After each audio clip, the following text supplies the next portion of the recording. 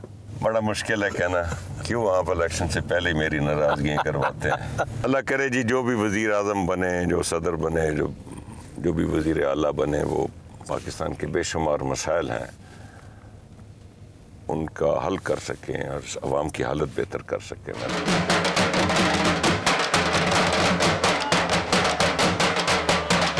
کھائی بنگلے پر لوگوں نے ڈھول کی تھاپ پر استقبال کیا.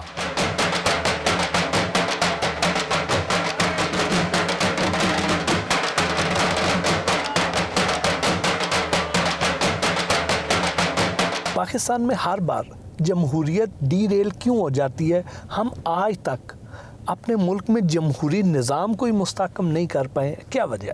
اس میں لوگ طرح طرح کی وجوہات بتاتے ہیں, بالخصوص کہ جی اسٹیبلشمنٹ کی انٹرفیئرنس یا ملٹری گورنمنٹس, وہ بھی شاید وجہ ہو, لیکن میری نظر میں جو سب سے بڑی وجہ ہے جمہوریت جو ڈی ریل ہو جاتی ہے اور ناکام ہو جاتی ہے, وہ یہ ہماری سیاسی پارٹی ہیں. میں یقین سے کہہ سکتا ہوں کہ اگر سیاسی پارٹیاں صحیح معنوں میں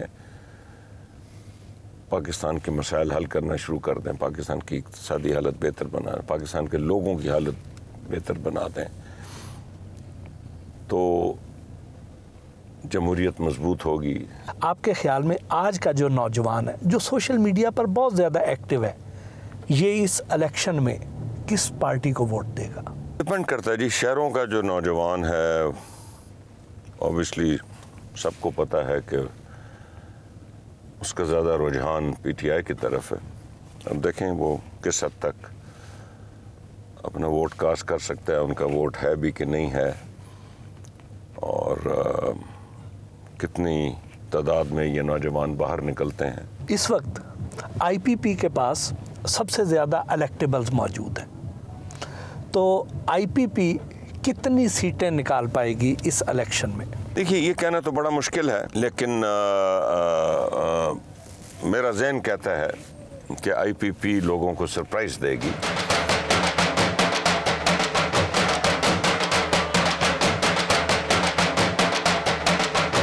چک نمبر 610 میں سجاول وٹو اور گل چک کے نمبردار ملک نور محمد وٹو اور چک نمبر 618 گاف بے میں محمد لیاقت نے پارٹی میں شمولیت کی.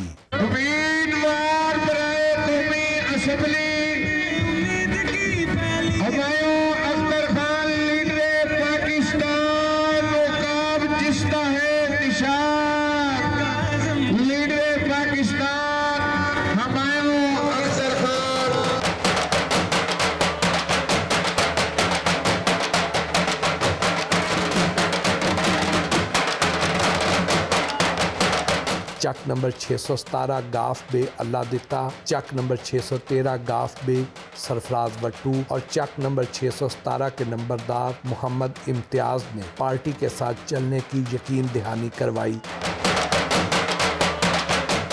آپ نے تاندلیاں والا سے الیکشن لڑنے کا فیصلہ کیوں کیا؟ لاہور کی سیاست میں اب مزہ نہیں رہا.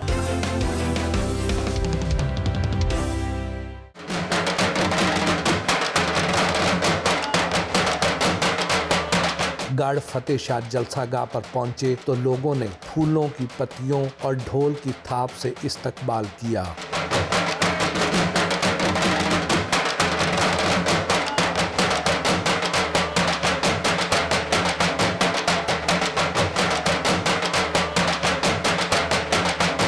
لاہور میں تو آپ کا ٹریک ریکارڈ انتہائی اچھا ہے, اس کے باوجود آپ نے تاندلیاں والا سے الیکشن لڑنے کا فیصلہ کیوں کیا؟